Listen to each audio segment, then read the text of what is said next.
Brujería. Relato anónimo, basado en un hecho real. Adaptada por Eduardo Liñán. Mi historia comienza hace algún tiempo. Durante 4 años viví en un infierno. Mi salud física y mental se vieron comprometidas por un extraño suceso, el cual casi acaba con mi vida, y en donde la brujería, hasta ese momento, creía que solo eran cuentos. Supe en carne propia lo real y peligrosa que puede llegar a ser esta práctica. Este es un testimonio de lo que me sucedió. Mi vida era tranquila. Me había casado con un buen hombre. Al principio nuestra vida comenzó siendo feliz, pero conforme pasaban las semanas, yo empecé a enfermarme. Al principio de cosas comunes, gripes, fiebres, cansancios, los cuales veía normales.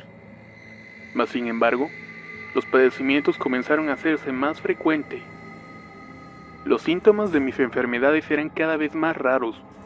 Mis piernas se me debilitaban al grado que no podía dar ni un paso sin caerme. Mi piel comenzó a secarse y a ponerse oscura. Perdía cabello de manera alarmante. Al cabo de un año de enfermedades raras, llegué a bajar 25 kilos. Poco a poco me estaba quedando los huesos. Visité innumerables doctores y especialistas, y cada uno me daba diferentes diagnósticos que resultaban ser errados. Los medicamentos y tratamientos que me daban no funcionaban o solo atenuaban los síntomas, que para el colmo, regresaban con más fuerza. Para hacer más preocupante el cuadro, en esa época, y a pesar de mis problemas, me embaracé. Fueron los meses más tortuosos a consecuencia de todo lo que me estaba ocurriendo. El embarazo fue de alto riesgo. Estuve prácticamente entrando y saliendo del hospital durante ese periodo. Aún así, tuve muchos problemas para lograrlo, pero por fin, y a pesar de todos los pronósticos, di a luz a un par de gemelas. Estaban sanas y sin mayores problemas. Eso significó un alivio para mí y me llenó de mucha esperanza. Pasaron 40 días del alumbramiento y mi salud no mejoró. Al contrario, empeoraba más. Comencé a tener problemas estomacales que me hacían vomitar y tener diarrea. Lo más extraño es que vomitaba y defecaba una especie de líquido negro y bastante espeso, el cual apestaba horriblemente. A raíz de esto adelgacé aún más. Las cosas en mi casa también empezaron a volverse horribles. Perdí mi empleo por no poder caminar. Mi cuerpo estaba tan debilitado que ni siquiera podía cargar o darles de comer a mis hijas. Aunando a esto, mi esposo comenzó a tratarme mal. Me insultaba, me hacía sentirme culpable de todo lo que estaba ocurriendo. Me decía en muchas ocasiones que era una pobre mujer, que le daba asco. En cierta forma lo entendía, porque mi apariencia de una mujer llena de vida pasó a ser de una piltralfa. Huesos forrados en piel seca y maloliente, con un rostro ojeroso y cadavérico sin mucho pelo. Apestaba a orines, a vómito y a enfermedad. La familia de mi esposo nunca se cansaba de insultarme y burlarse de mi apariencia. Esto ante la indiferencia de mi marido. Quise matarme. Quise acabar con mi vida muchas veces, pero mantenía la cordura por mis niñas. Tomé una decisión, una que cambiaré mi destino. Decidí marcharme de mi casa, abandonar a mi esposo e irme con mi familia. Tenía el presentimiento de que moriría. Esa sensación horrible de pensar que un día ya no despertaría me llenaba de mucho miedo. Mis hermosas hijas se quedarían sin mí. Decidí hacer un testamento y prepararme para lo peor. Mi salud no mejoraba con nada, y a cada día estaba a un paso más de la muerte. Mi madre, creyente de muchas cosas y platicando con amigos y familiares, coincidieron en que debieran llevarme con una señora a hacerme limpias. Yo, sin nada que perder, acepté, y me llevan con una que vivía en Santa Catarina. Al entrar en su consultorio me vio y se sorprendió. Determinada nos dijo a mis papás y a mí que no podía hacer nada, que si me ayudaba ella podría poner su vida en riesgo. Salimos de ahí, y yo pensaba en sus palabras. Mis papás no se desanimaron, y me llevaron con otra que recomendaban por el rumbo de Cumbres. Obtuvimos la misma respuesta. La señora alegó que mi mal estaba muy avanzado, que era víctima de una brujería bastante fuerte, y que no podía hacer nada por mí. Decepcionados y preocupados hasta la médula, Mis padres me llevan a la casa y me resigno a pensar de que todo acabaría pronto. Fue entonces que mi mamá recordó que le habían dicho de una bruja que vivía en un pueblo cercano a León, que había curado a una persona muy grave con los mismos padecimientos y que ahora vivía felizmente. Sin pensarlo, decidimos ir a buscarla. Solo sabíamos el nombre del pueblo. Llegamos a León y sin conocer a nadie, empezamos a preguntar por esa señora. Nuestra búsqueda dio frutos. Llegamos a la casa de la señora. Al entrar nos llevaron a un cuarto anexo en el fondo de la propiedad donde había unas 20 personas sentadas en unas bancas y sillas. Al fondo, había un gran altar que abarcaba toda la pared, con decenas de niños Dios, un cuadro con la imagen del Papa Juan Pablo II, imágenes de la Virgen, de Cristos y de indios. No sabíamos por quién preguntar o quién dirigirnos, y de pronto de entre la multitud salió una anciana de baja estatura, encorvada y con dificultad para caminar. Al vernos puso un gesto de enojo y me preguntó con voz firme y severa: ¿Ustedes quién son? Somos de Monterrey. Venimos por ayuda para mi hija. Está muy mala, contestó mi papá con cierta pena. Enseguida la viejecilla se acercó a mí y me miró detenidamente. Sí, esta muchacha viene bien mala. Ya está a días de morir. Acuéstala aquí, le dijo mi papá con cierta resignación. Pasamos entre la gente y llegamos en medio de aquel cuarto ante la mirada curiosa de las personas. Me acosté sobre una mesa de madera y comenzó a barrerme con una escoba de hierbas frescas. Todas las personas observaban lo que hacía. Yo me sentí algo incómoda, pero así era como la señora curaba, rodeada de sus pacientes.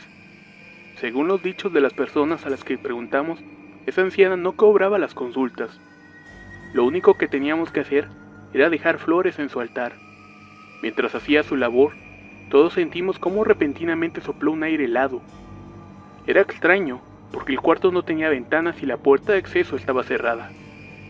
En cuanto aquella ventisca comenzó a acercarse más notoria, algunas personas se pararon de sus asientos y comenzaron a orar asustadas.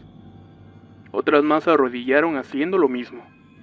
Yo estaba nerviosa y mis padres tan solo observaban toda la escena también preocupados. En ese instante sentí como si el tiempo se detuviera y la señora se paralizó viendo el techo. Se sentó en una silla que tenía tras de sí y se quedó como dormida con la cabeza caída sobre un hombro. Una de las mujeres que estaba ahí se paró y señaló a la anciana diciendo con voz firme: «Ya bajó el espíritu». «¿Cuál espíritu?», pregunté con miedo. «Pues la persona que te hizo la brujería», contestó con coraje. En ese instante la señora se para de la silla. Su cuerpo estaba rígido, con las manos a los costados y extrañamente firme. Su mirada apuntaba al techo, y poco a poco comenzó a caminar por el cuarto, con pasos firmes y de una manera lenta. Bajó la mirada, vio a su alrededor a todos, y su mirada se detuvo en mí y en mis padres. Enseguida puso un gesto de ira y sorpresa. Con voz profunda y escalofriante me gritó: «¿Y tú qué haces aquí?». Se hizo un silencio sepulcral en el cuarto, y todos nos quedamos viendo a la anciana que se acercó a mí, y con todo el odio del mundo me vio y me dijo: «Ya tenías que estar muerta, puta». En eso, la señora que estaba ahí se para de su silla y pregunta con determinación: «¿Quién eres? De pendeja te voy a decir», dijo la anciana con la voz grave, y comenzó a reírse con una risa chillante y molesta. Paró de reír y con una mirada de odio vio a mi mamá y le dijo: «¿Y tú? Tenías que venir de metiche, perra». La señora que se había parado la enfrentó, diciéndole que se fuera, que me dejara en paz, mientras que la anciana poseída se carcajeaba cada vez más fuerte. Con insultos horribles, las señoras comenzaron a enfrentarla. Una de ellas le dijo que los indios vendrían por ella, y que la iban a castigar. En ese momento la cara de la anciana cambió y puso un gesto de preocupación y miedo. Se arrodilló y suplicó que no le hicieran nada. Mi padre hasta ese momento no creía en nada. Pensaba que todo era una chapucería de las señoras, un teatro fingido para sacar dinero o mandarnos a otro lado. Sin embargo, su pensamiento y el de nosotros cambió, cuando la anciana postrada en el piso comenzó a llorar desconsoladamente. Ella dijo algo que nos dejó sorprendidos, que nos quitó la venda de los ojos. «Es que odio a esa maldita, esas malditas niñas, y ella me quitaron a lo que más quería, a mi osito». Era mi suegra. Nos vimos todos al mismo tiempo con sorpresa. Era ella. Así le decía a mi esposo, Osito, y era algo que nadie podía saber, porque nadie sabía de nuestra partida a León, ni siquiera nuestros nombres o de dónde veníamos, ni siquiera el apodo de mi esposo y el que yo tuviera hijas. En eso la anciana se desmaya y cae al piso agobiada. La gente la ayudó a incorporarse y se dirigió a mí. Tu mal es muy grande. Vas a tener que venir todos los días a hacerte unas limpias por mes y medio. Tenemos que desbaratar los males que cargas y alejar al acechador. Ahí comenzó mi curación. Cada sesión era distinta a las demás. Ella me recorría con sus manos como sacudiéndome. Me estiraba la piel y sentía como si despegaran pedazos de mí. No me dolía, pero sentía el jaloneo. En ese entonces pesaba un poco más de 30 kilos. Mi rostro era completamente cadavérico, con grandes ojeras y mis ojos hundidos. Había perdido casi todo mi pelo. Mi piel, que era blanca, se había tornado oscura y no podía caminar. Al hacerlo, mis piernas se doblaban. Mi vagina estaba sin piel, al rojo vivo. Cualquier rozón era ardor y dolor. No podía sentarme o estar mucho tiempo de pie. Sangraba y no me cicatrizaba con nada. Eso era algo que la señora no sabía. Durante las sesiones, cada que había la limpia, me decía la magnitud del trabajo y el mal que me habían hecho. Mi esposo tenía aversión por mí, porque habían enterrado un muñeco hecho de tela y cabellos míos, y que lo habían enterrado cerca de un perro que tenían amarrado, y que cada que orinaba y defecaba, toda esa pestilencia afectaba las relaciones con mi esposo. Habían sacrificado y decapitado un coyote.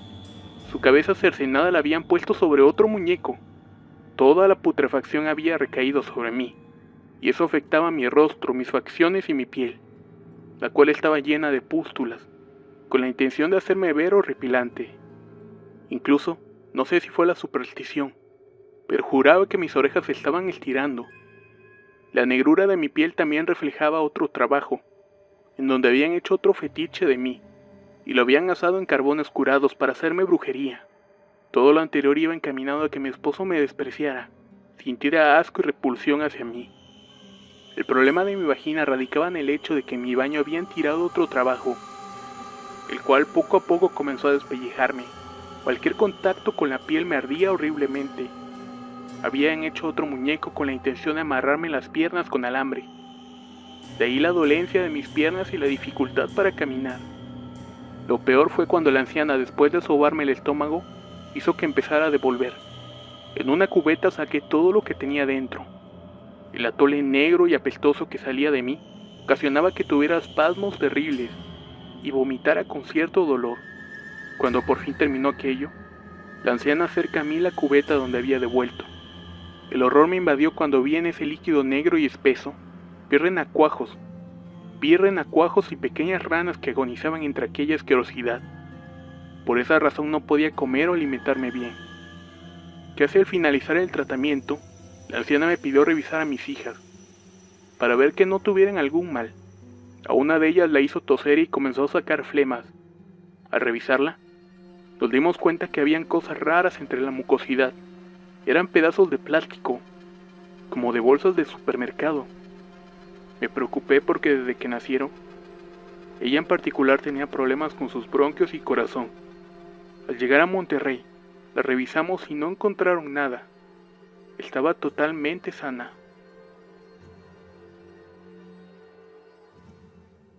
Llegué a pesar 28 kilos. Mi cuerpo era una triste evidencia de lo que me habían hecho.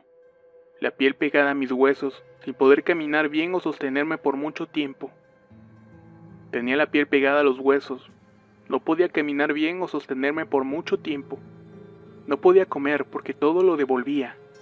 Y tenía espasmos violentos y dolorosos cada vez que trataba de vomitar algo que no existía.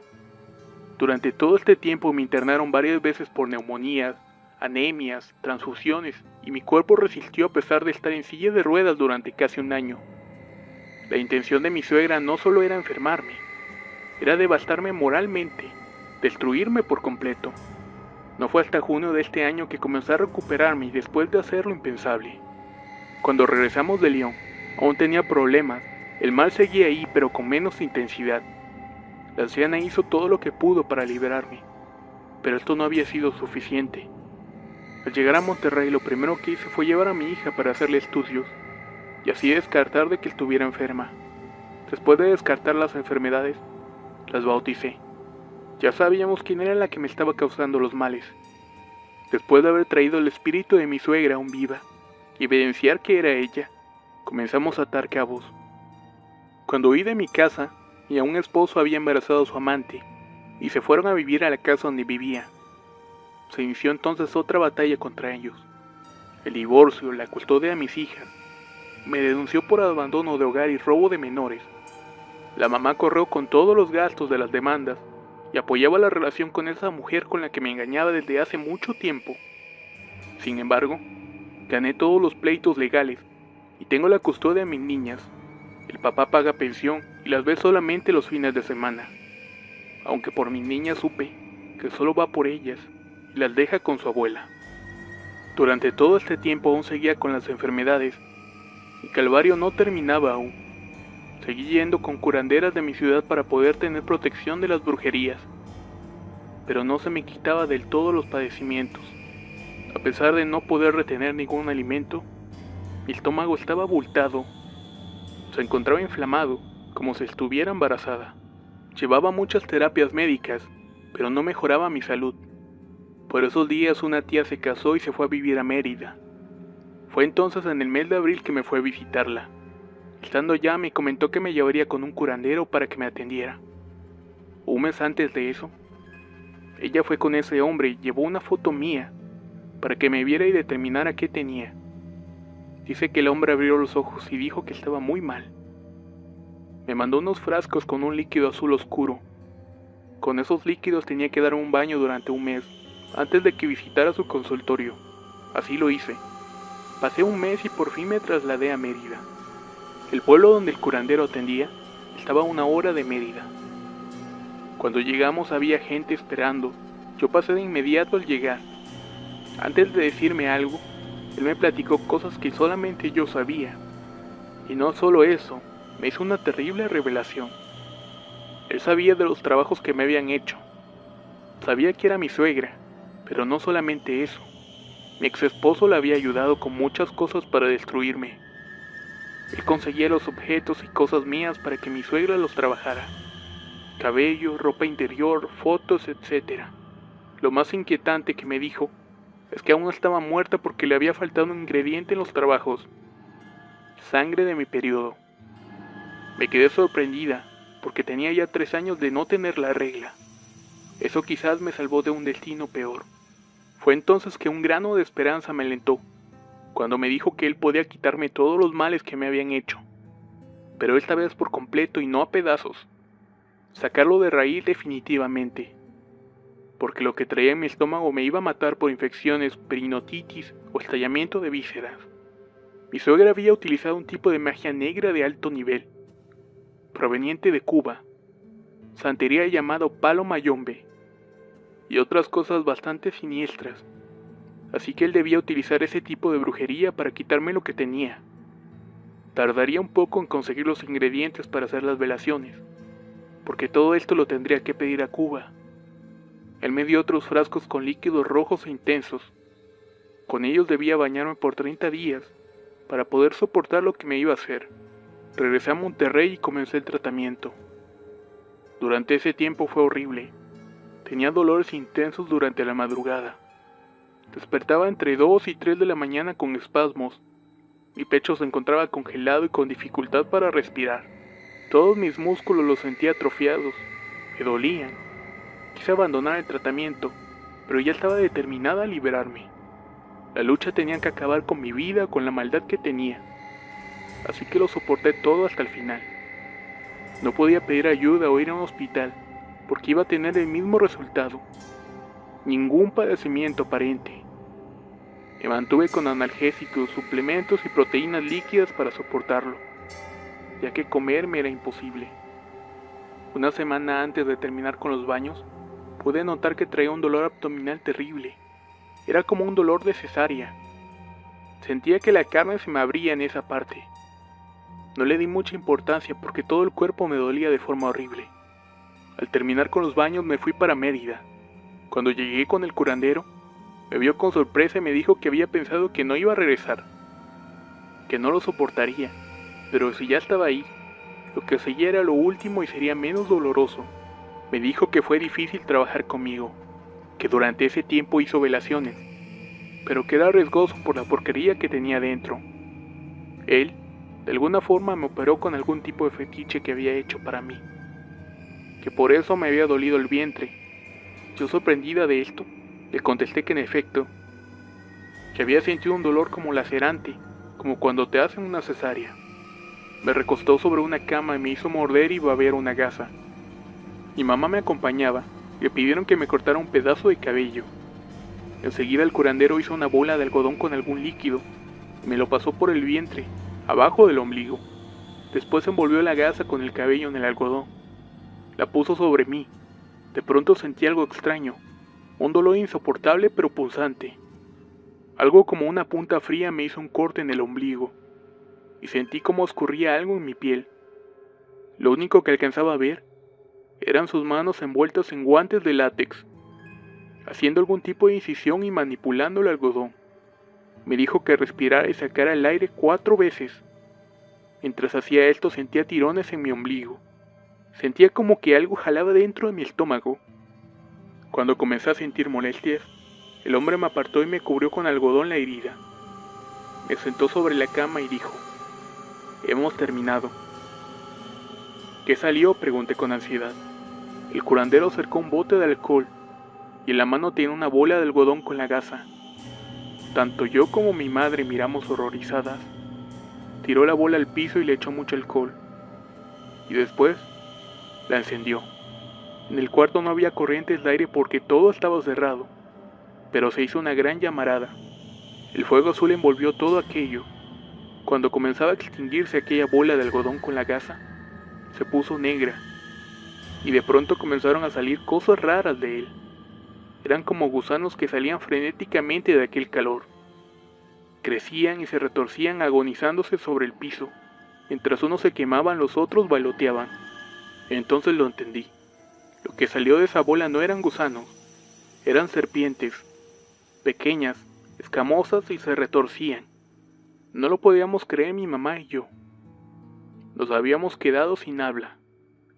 Eso era la brujería que traías, serpientes. Era lo que te hacía vomitar y te hacía sentir el dolor en el esófago. Ya no cabían y buscaban la salida.